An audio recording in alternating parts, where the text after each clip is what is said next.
35वां अध्याय। लाहिड़ी महाशय का अवतार सदृश जीवन। हमें इसी प्रकार सारी धार्मिक परंपराओं का पालन करना होगा।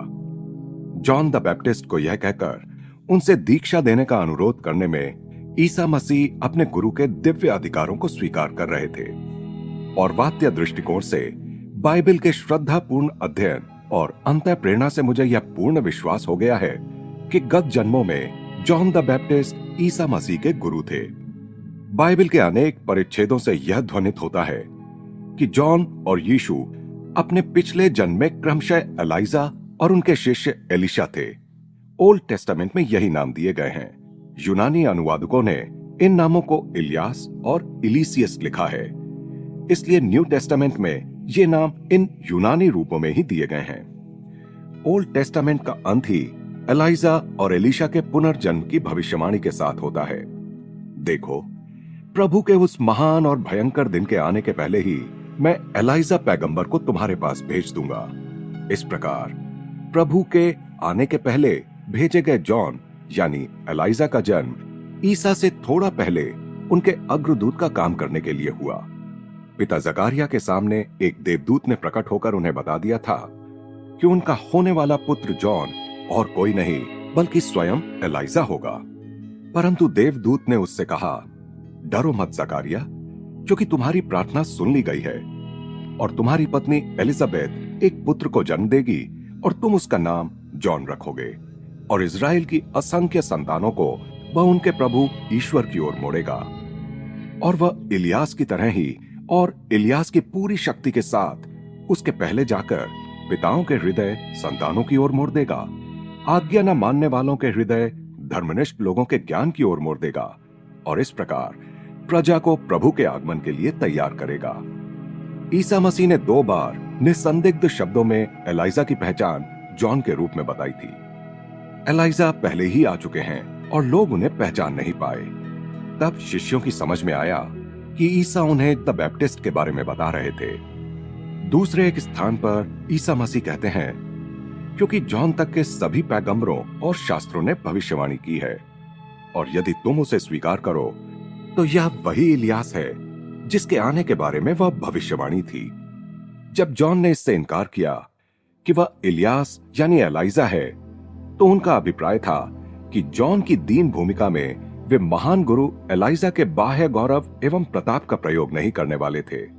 अपने पिछले जन्म में उन्होंने अपनी महिमा और आध्यात्मिक संपदा अपने शिष्य एलिशा को दे दी थी और एलिशा ने कहा, मैं आपसे प्रार्थना करता हूं कि आपकी शक्ति दुगनी होकर मुझ में आ जाए। तब एलाइजा ने कहा, तुमने बड़ी मुश्किल चीज मांगी है, फिर भी जब मुझे तुमसे दूर किया जाए तब तुम अगर मुझे देख सके तो तुम्हारी इच्छा पूर्ण हो जाएगी। और एलाइजा की पूर्ण आध्यात्मिक संपदा एलिशा में आ गई। भूमिकाओं में अदला बदली हो गई, क्योंकि एलाइजा जॉन के लिए अब आध्यात्मिक दृष्टि से पूर्ण हुए एलिशा ईसा का प्रकट गुरु बनने की कोई आवश्यकता नहीं रही थी। जब पहाड़ पर ईसा का शरीर दिव्य शरीर में रूपांतरित हो गया, तब उन्होंने अपने गुरु इलियास को ही मूसा के साथ देखा था। क्रॉस पर यातना की पराकाष्ठा में ईसा पुकार उठे, एली एली लामा साबाक्तानी, अर्थात मेरे प्रभु तुमने मुझे क्यों त्याग दिया। वहां जो लोग खड़े थे उनमें कुछ ने जब यह सुना तो उन्होंने कहा, यह आदमी इलियास को पुकार रहा है। देखते हैं कि इलियास इसे बचाने के लिए आता है या नहीं। जॉन और ईसा के बीच जो कालातीत गुरु शिष्य संबंध था, वही बाबा जी और लाहिड़ी महाशय के बीच भी था।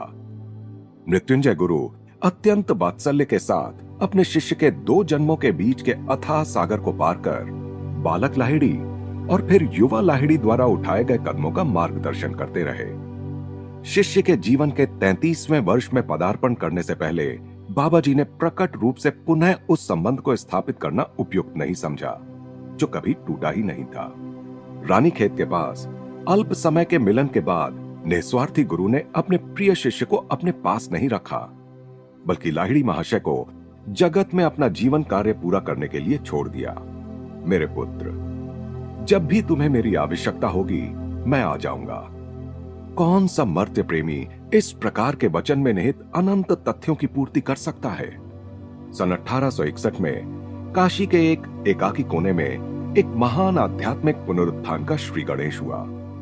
साधारण लोक समाज इससे पूर्णतः अनभिज्ञ था। जिस प्रकार फूलों की सुगंध को छिपाकर नहीं रखा जा सकता, उसी प्रकार आदर्श गृहस्थ का जीवन चुपचाप व्यतीत करते लाहिड़ी महाशय अपने स्वाभाविक तेज को छिपाकर नहीं रख सके। भारत के कोने कोने से भक्त भ्रमर इस जीवन मुक्त सद्गुरु से सुधा पान करने के लिए मंडराने लगे। लाहिड़ी महाशय को प्यार से आनंद मग्न बाबू कहने वाले अंग्रेज ऑफिस सुपरिटेंडेंट के ध्यान में सबसे पहले यह बात आई कि उनके कर्मचारी में कोई अज्ञात श्रेष्ठ परिवर्तन आ रहा है। सर, आप दुखी लगते हैं, क्या बात है? एक दिन सुबह लाहिड़ी महाशय ने अपने सुपरिटेंडेंट से पूछा, इंग्लैंड में मेरी पत्नी गंभीर रूप से बीमार है, मुझे बहुत चिंता हो रही है, मैं आपको उनका कुछ समाचार ला देता हूं। लाहिड़ी महाशय वहां से चले गए और एक एकांत स्थान में जाकर कुछ देर बैठे रहे। जब वापस आए तो धीरज देने के अंदाज में मुस्कुरा रहे थे। आपकी पत्नी की हालत सुधर रही है, अभी वे आपको पत्र लिख रही हैं। सर्वज्ञ योगीवर ने पत्र के कुछ अंश भी सुना दिए।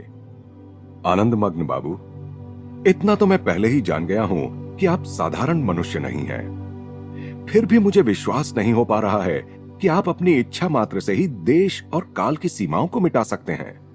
अंततः वह पत्र आ पहुंचा। देखकर सुपरिटेंडेंट चकित रह गया कि पत्र में न केवल उसकी पत्नी के अच्छी होने का शुभ समाचार था, बल्कि उन्हीं शब्दों में वह वाक्य भी थे जो महान गुरु ने कई सप्ताह पूर्व कह सुनाए थे। कुछ महीनों बाद उनकी पत्नी भी भारत आ गई। जब लाहिड़ी महाशय से मुलाकात हुई तो वह श्रद्धा और आदर के साथ उन्हें देखती ही रहीं। फिर बोली, सर, महीनों पहले लंदन में अपनी रुग्ण शैया के पास तेजस्वी प्रकाश में मैंने आपको ही देखा था। उसी क्षण मैं पूर्ण स्वस्थ हो गई और थोड़े ही दिन बाद भारत की लंबी समुद्र यात्रा करने में समर्थ हो गई। दिन प्रतिदिन महान गुरु एक दो साधकों को क्रिया योग की दीक्षा देते थे। अपने इन आध्यात्मिक कर्तव्यों एवं व्यावसायिक तथा पारिवारिक जीवन के उत्तरदायित्वों के अलावा वे शिक्षा के क्षेत्र में भी उत्साहपूर्वक भाग लेते थे। उन्होंने कई घरों में छोटी छोटी पाठशालाएं शुरू करवा दी थीं और काशी के बंगाली टोला मोहल्ले में एक बड़े हाई स्कूल के विकास में सक्रिय योगदान दिया था। साप्ताहिक सभाओं में, जो बाद में गीता सभा के नाम से प्रतिष्ठित हुई, महान गुरु अनेक जिज्ञासुओं को शास्त्रों का अर्थ समझाते थे। इन बहुमुखी गतिविधियों द्वारा लाहिड़ी महाशय उस सामान्य प्रतिवाद का उत्तर देने की चेष्टा कर रहे थे। व्यावसायिक और सामाजिक कर्तव्यों को निभाते निभाते ध्यान धारणा का समय ही कहां बचता है। इस महान गृहस्थ योगी गुरु का पूर्ण संतुलित जीवन हजारों नर नारियों के लिए प्रेरणा का स्रोत बना। केवल साधारण सा वेतन पाते हुए भी, किफायती खर्च करते हुए या आडंबरहीन गुरु जिनके पास कोई भी पहुंच सकता था, अत्यंत स्वाभाविक तरीके से सुखपूर्वक संयमित सांसारिक जीवन व्यतीत कर रहे थे। साक्षात परमात्मा के आसन पर विराजमान होते हुए भी लाहिड़ी महाशय बिना किसी भेदभाव के सभी लोगों का आदर करते थे। जब उनके भक्त उन्हें प्रणाम करते तो वे भी उत्तर में उन्हें नमस्कार करते। गुरु के पांव छूने की प्राचीन पौर्वात्य प्रथा होते हुए भी वे स्वयं ही शिशु सुलभ विनम्रता के साथ दूसरों के पांव छू लेते थे, पर दूसरों को कभी अपने पांव नहीं छूने देते थे। हर धर्म के लोगों को क्रिया योग दीक्षा का दान लाहिड़ी महाशय के जीवन की एक उल्लेखनीय विशिष्टता थी। केवल हिंदू ही नहीं, बल्कि उनके प्रमुख शिष्यों में मुसलमान और ईसाई भी थे। द्वैतवादी हो या अद्वैतवादी, चाहे वह किसी भी धर्म का अनुयायी हो या किसी भी प्रचलित धर्म को न मानता हो, विश्वगुरु सबका निष्पक्ष रूप से स्वागत करते और उन्हें शिक्षा देते थे। उनके एक मुसलमान शिष्य अब्दुल गफूर खान अत्यंत ऊंची अवस्था में पहुंचे हुए थे। स्वयं सर्वोच्च ब्राह्मण जाति के होते हुए भी लाहिड़ी महाशय ने अपने समय की कट्टर जाति व्यवस्था को तोड़ने की दिशा में साहसिक कदम उठाए थे। जीवन के सभी क्षेत्रों के लोगों को इस गुरु की सर्वव्यापी छत्र छाया में आसरा मिलता था।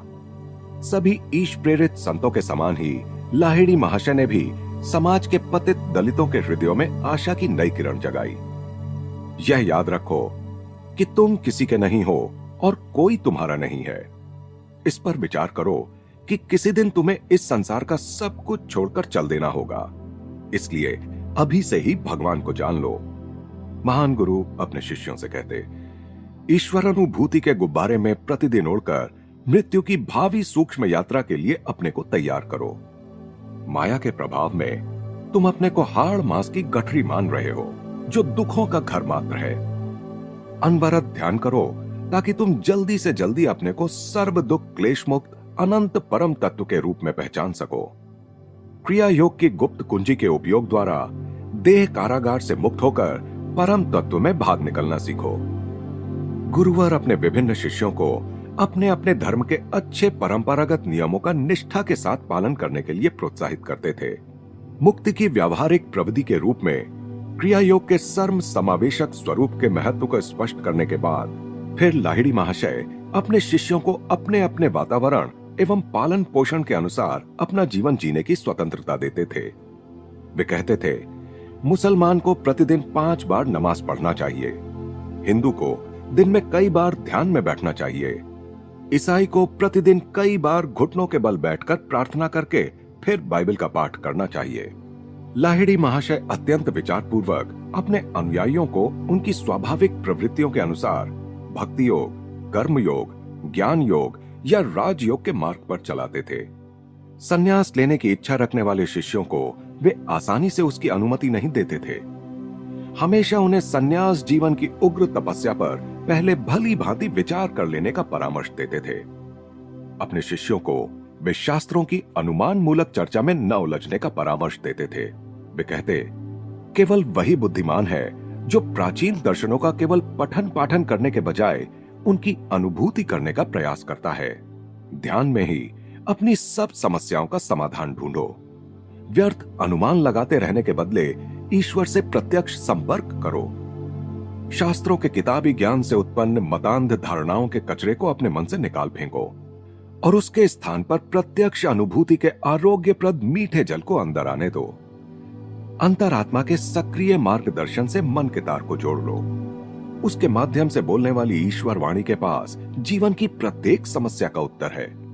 अपने आप को संकट में डालने के मामले में मनुष्य की प्रतिभा का कोई अंत प्रतीत नहीं होता, परंतु उस परम दयालु ईश्वर के पास सहायता की युक्तियों की भी कोई कमी नहीं है। एक दिन भगवत गीता पर लाहिड़ी महाशय का प्रवचन सुन रहे शिष्यों को उनकी सर्वव्यापकता की झलक देखने को मिली। लाहिड़ी महाशय सकल स्पंदनशील सृष्टि में व्याप्त कूटस्थ चैतन्य का अर्थ समझा रहे थे। तभी हठात वे हांफने लगे, मानो उनका दम घुट रहा था, और साथ ही चिल्ला उठे, जापान के समुद्र तट के पास मैं अनेक लोगों के शरीरों के माध्यम से डूब रहा हूं। अगली सुबह शिष्यों ने समाचार पत्रों में उस दिन जापान के पास डूबे एक जहाज में यात्रा कर रहे अनेक लोगों की डूबने से मृत्यु का समाचार पढ़ा। दूर रहने वाले अनेक शिष्यों को अपने आसपास लाहिड़ी महाशय की संरक्षक एवं मार्गदर्शक उपस्थिति का अनुभव होता था। जो शिष्यगण परिस्थितिवश उनके पास नहीं रह सकते थे, उन्हें लाहिड़ी महाशय सांत्वना देते हुए कहते थे, जो क्रिया का अभ्यास करते हैं उनके पास मैं सदैव रहता हूं। तुम्हारी अधिकाधिक व्यापक बनती जाती आध्यात्मिक अनुभूतियों के माध्यम से मैं परम पद प्राप्त करने में तुम्हारा मार्गदर्शन करूंगा। लाहिड़ी महाशय के एक मुख्य शिष्य श्री भूपेंद्रनाथ सान्याल ने बताया कि 1892 ईस्वी में जब वे किशोरावस्था में थे तो काशी जाने में असमर्थ होने के कारण उन्होंने आध्यात्मिक उपदेश के लिए लाहिड़ी महाशय से प्रार्थना की। लाहिड़ी महाशय ने उनके स्वप्न में आकर उन्हें दीक्षा दी। बाद में किशोर भूपेंद्रनाथ काशी गए और वहां उन्होंने लाहिड़ी महाशय से दीक्षा के लिए अनुरोध किया। लाहिड़ी महाशय ने उत्तर दिया, मैंने स्वप्न में तुम्हें पहले ही दीक्षा दे दी है। यदि कोई शिष्य किसी सांसारिक दायित्व की उपेक्षा करता तो लाहिड़ी महाशय उसे प्रेम से समझाकर रास्ते पर ले आते। श्री युक्तेश्वर जी ने एक बार मुझे बताया, जब किसी शिष्य के दोषों के बारे में खुलेआम बोलने के लिए उन्हें विवश होना पड़ता, तब भी लाहिड़ी महाशय अत्यंत सौम्य और शांतिदायक शब्दों में बोलते थे। फिर विचार मग्न होते हुए आगे कहा, कोई भी शिष्य कभी हमारे गुरुदेव की फटकार से बचने के लिए भागा नहीं। मैं अपनी हंसी नहीं रोक सका, परंतु मैंने सच्चे हृदय से अपने गुरु को विश्वास दिलाया कि तीखा हो या कोमल, उनका हर शब्द मेरे कानों के लिए मधुर संगीत के समान है। लाहिड़ी महाशय ने अत्यंत विचार पूर्वक क्रिया योग को साधक की प्रगति के अनुसार 4 क्रमों में दी जाने वाली दीक्षाओं में विभाजित किया। साधक की एक निश्चित सीमा तक उन्नति होने के बाद ही वे उसे 3 उच्चतर क्रियाओं की दीक्षा देते थे। एक शिष्य को ऐसा लग रहा था कि उसका उचित मूल्यांकन नहीं हो रहा है। एक दिन उसने अपना असंतोष शब्दों में प्रकट किया। उसने कहा, गुरुदेव, अब तो मैं निश्चय ही द्वितीय दीक्षा पाने के योग्य हो गया हूं। उसी समय दरवाजा खुला और एक विनम्र साधक वृंदा भगत ने कमरे में प्रवेश किया। वे काशी में पोस्टमैन थे। वृंदा, यहां मेरे पास आकर बैठो। महान गुरु उनकी ओर देखकर स्नेहपूर्वक मुस्कुराए। यह बताओ कि क्या तुम द्वितीय क्रिया के योग्य हो गए हो?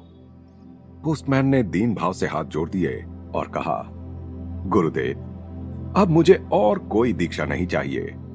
किसी उच्चतर शिक्षा को अब मैं कैसे आत्मसात कर सकता हूं?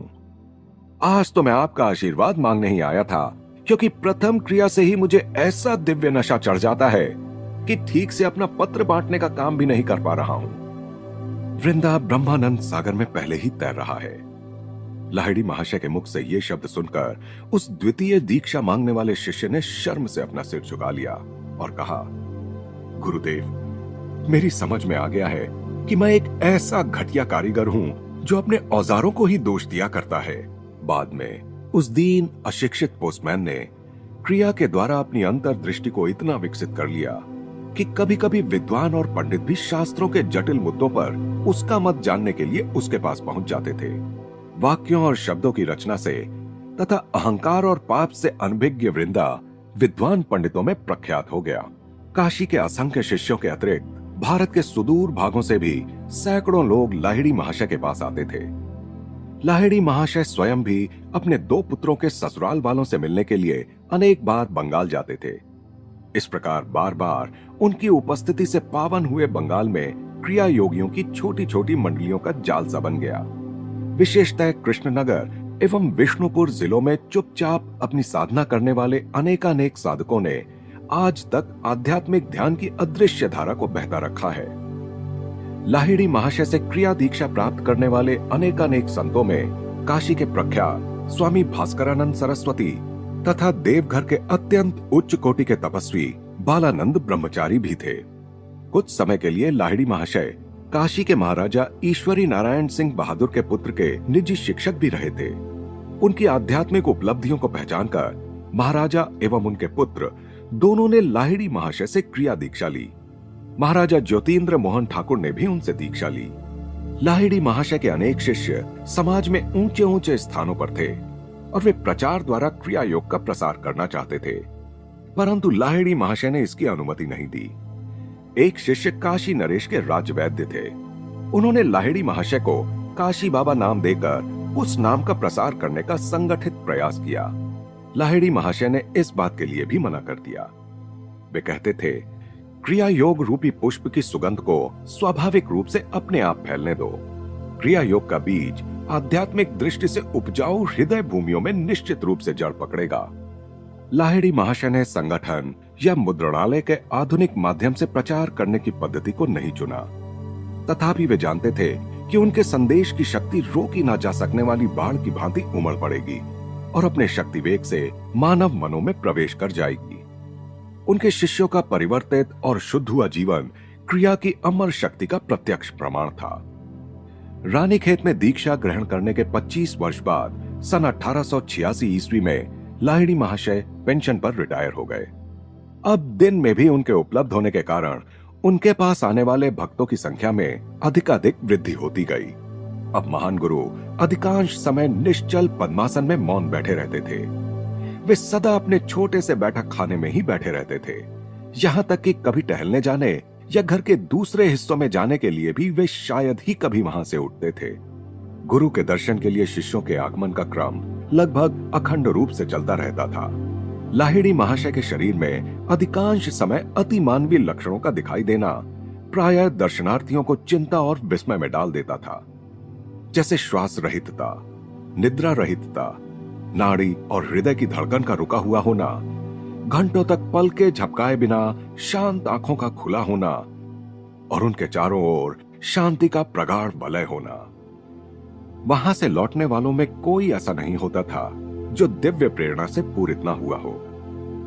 सभी को यह ज्ञान हो जाता था कि उन्हें एक सच्चे भगवत स्वरूप संत का मौन आशीर्वाद प्राप्त हो गया है। बाद में लाहिड़ी महाशय ने अपने एक शिष्य पंचानन भट्टाचार्य को कोलकाता में आर्य मिशन इंस्टीट्यूट नाम से एक योग केंद्र स्थापित करने की अनुमति दी। यह केंद्र कुछ जड़ी बूटियों की यौगिक औषधियां वितरित करता था और उसने बंगाल में भगवत गीता का प्रथम सस्ता सुलभ संस्करण प्रकाशित किया था। हिंदी और बंगाली में प्रकाशित यह आर्य मिशन गीता हजारों घरों में पहुंची। साधारणतया लोगों को विभिन्न रोगों के निवारण के लिए लाहिड़ी महाशय प्राचीन परंपरा के अनुसार नीम का तेल देते थे। जब वे किसी शिष्य को तेल निकालने के लिए कहते तो वह शिष्य आसानी से तेल निकाल लेता। अन्य कोई यदि वह तेल निकालने का प्रयास करता तो उसके सामने विचित्र बाधाएं खड़ी हो जाती थीं। जैसे जब वह आसवन के लिए आवश्यक प्रक्रिया पूरी करता तो उसे दिखाई देता कि पूरा तेल ही भाप बनकर उड़ चुका है। स्पष्ट है कि गुरु का आशीर्वाद उस प्रक्रिया में एक आवश्यक तत्व था। लाहिड़ी महाशय की बंगाली में लिखावट तथा हस्ताक्षर का नमूना पुस्तक में दिया गया है। वे पंक्तियां उनके द्वारा एक शिष्य को लिखे गए एक पत्र से ली गई हैं, जिसमें गुरुदेव एक संस्कृत श्लोक का अर्थ इस प्रकार बता रहे हैं। शांति की ऐसी अवस्था जिसने प्राप्त कर ली हो कि उसकी पलकें नहीं झपकती, उसने शांभवी मुद्रा सिद्ध कर ली है। 5 श्रावण, हस्ताक्षर श्री श्यामाचरण देव शर्मन। अन्य अनेक महान संतों की भांति ही लाहिड़ी महाशय ने स्वयं कोई पुस्तक नहीं लिखी, परंतु शास्त्रों पर अपनी व्याख्याओं का अनेक शिष्यों को उपदेश दिया। लाहिड़ी महाशय के पौत्र और मेरे प्रिय मित्र श्री आनंद मोहन लाहिड़ी ने लिखा है, भगवत गीता तथा महाभारत के अन्य हिस्सों में भी अनेक ग्रंथियां यानी व्यासकूट हैं। उन व्यासकूटों का विचार न किया जाए तो उनमें केवल ऐसी कथाएं मिलती हैं जो विचित्र भी लगती हैं और जिन्हें कोई भी गलत समझ सकता है। इन ग्रंथियों को स्पष्ट न किया जाए तो एक ऐसा विज्ञान हमारी दृष्टि से ओझल ही रहेगा जिसे सहस्रों वर्षों के प्रयोगों के अनुसंधान के बाद भारतवर्ष ने अति मानवीय धैर्य के साथ संभाल कर रखा है। लाहिड़ी महाशय शास्त्रों की कल्पना सृष्टि के गूढ़ वाक्यों में कुशलता पूर्वक छिपाए गए धर्म विज्ञान को रूपकों से अलग कर प्रकाश में लाए। शास्त्र कूट वाक्यों का शब्दजाल मात्र नहीं रहे। लाहिड़ी महाशय ने सिद्ध कर दिया कि वैदिक पूजा विधियों के पीछे वैज्ञानिक अर्थ हैं। हम जानते हैं कि मनुष्य कुप्रवृत्तियों के आवेगों के आगे साधारणतया असहाय हो जाता है, परंतु जब क्रिया योग के अभ्यास से उसकी चेतना में इंद्रिय सुख से कहीं अधिक श्रेष्ठ और चिरस्थायी आनंद जागृत हो जाता है, तब वे कुप्रवृत्तियां बलहीन हो जाती हैं और उनकी ओर प्रवृत्त होने की मनुष्य के मन में कोई इच्छा नहीं रह जाती।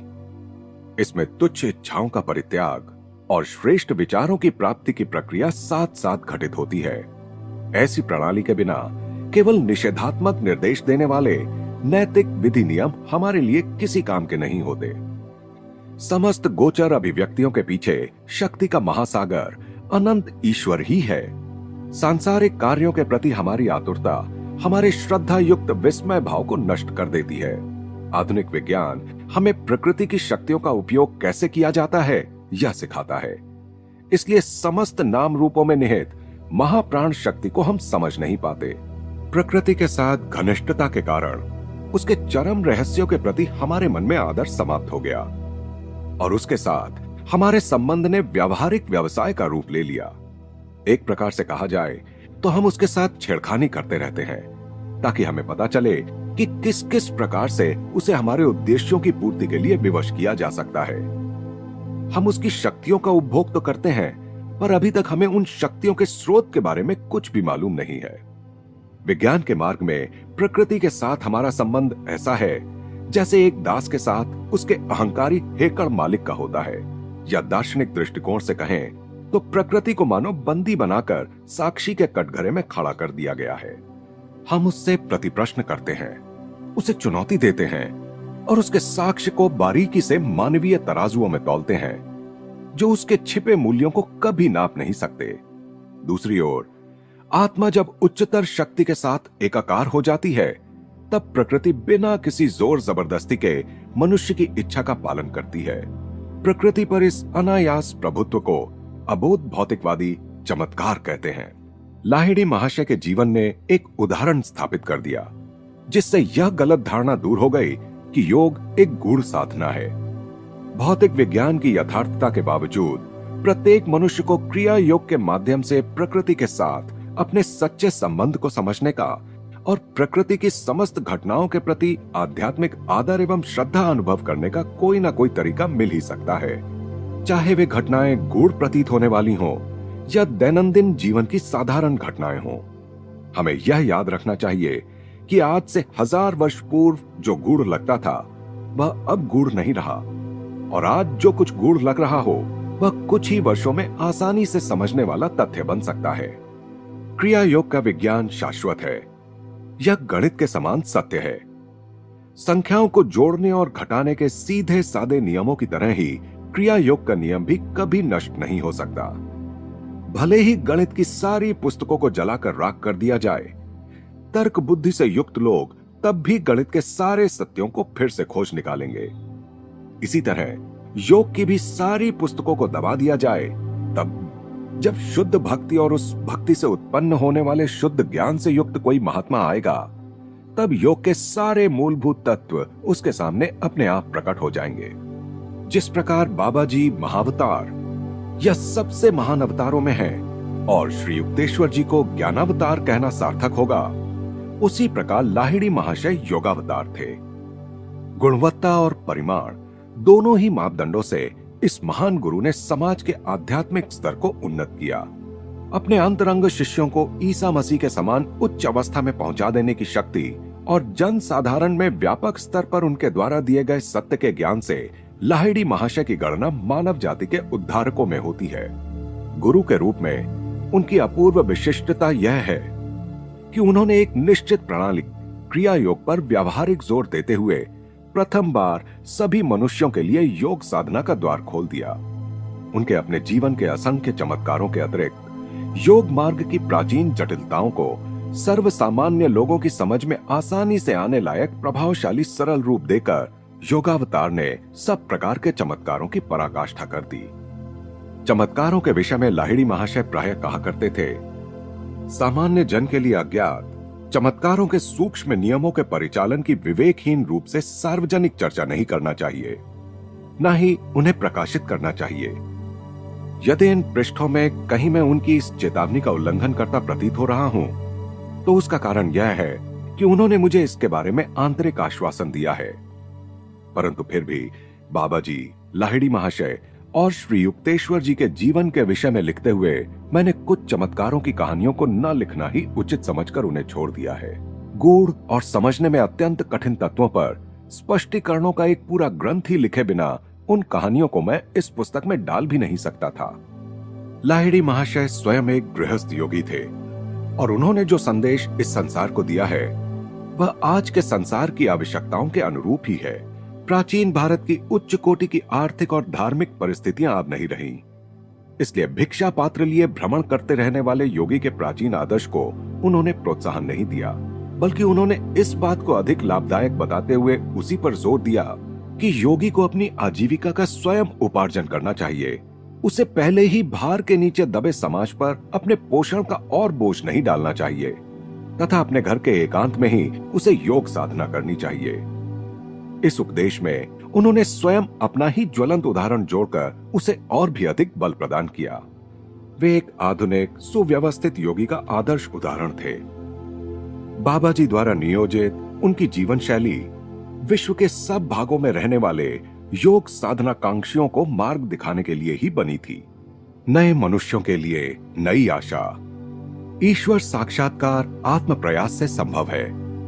वह किसी धार्मिक विश्वास या किसी ब्रह्मांड नायक की मनमानी इच्छा अनिच्छा पर निर्भर नहीं है। योगावतार ने घोषणा कर दी थी, जो लोग किसी भी मनुष्य के देवत्व पर विश्वास नहीं कर सकते, वे क्रिया की कुंजी को प्रयुक्त कर अंततः स्वयं अपने में पूर्ण देवत्व का दर्शन करेंगे।